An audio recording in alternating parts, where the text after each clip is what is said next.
Some books give you advice, but then there are those rare few that offer something deeper, something that feels just as true today as it did 100 years ago.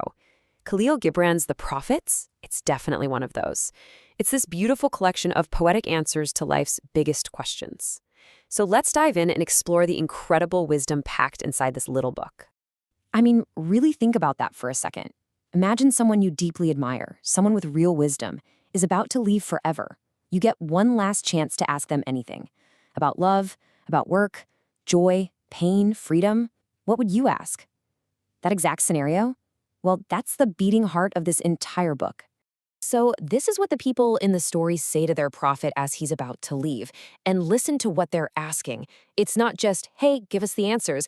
It's something much deeper. They're saying, help us see ourselves. They're asking for a mirror to their own souls. And right there, that really gets to the core of what this book is all about.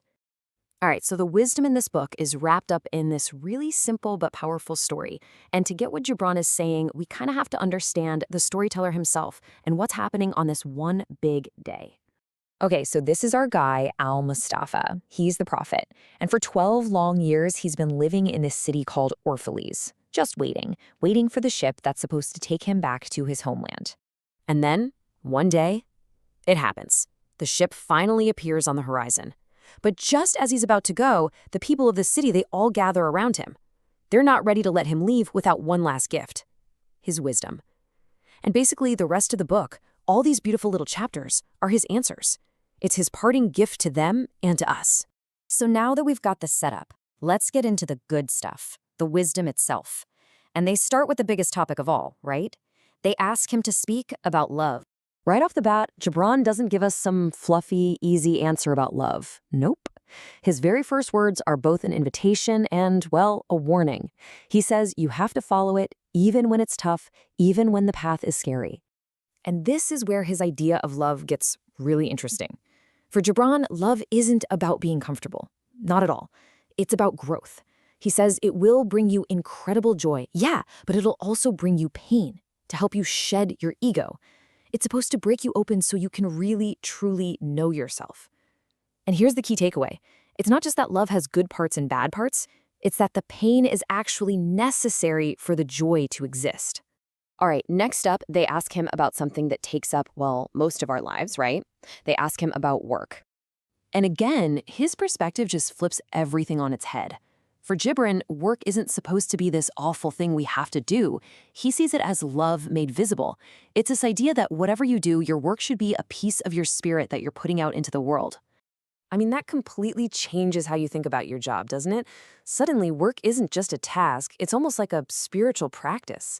It doesn't matter if you're writing code or building a house. If you do it with love, you're connecting yourself to the whole rhythm of life. It's how you connect to your community and, maybe even more importantly, to yourself. So, after tackling love and work, Gibran goes even deeper. He moves from the outside world to our inner world and takes on this huge concept, freedom. And this idea? This is a big one. He's basically telling us you are not your body. You are not your house or your job. The real you, he says, is this free, boundless spirit that's as big as the whole planet.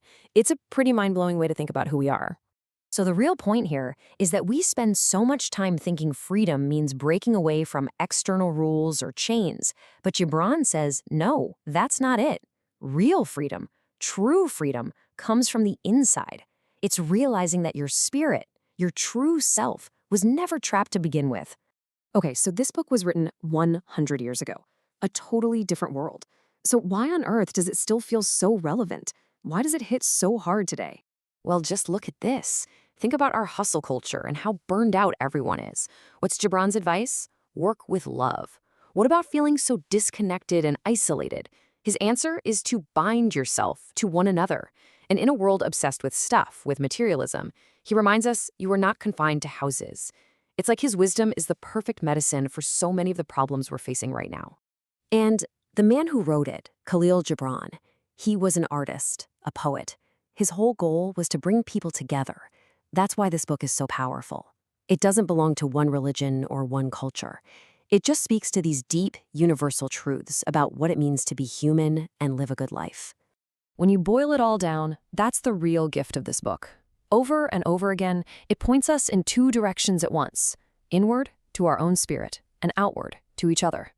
It's saying the answers we're looking for aren't in some complicated rulebook. They're found in that simple, powerful connection to ourselves and to everyone else. And in the end, that's what Gibran leaves us with. It's not a neat little answer, but a challenge, a question for you to take with you. If you really, truly believed that your spirit is boundless, that it's not trapped in your body but is as big as the world, what's one thing you would do differently tomorrow?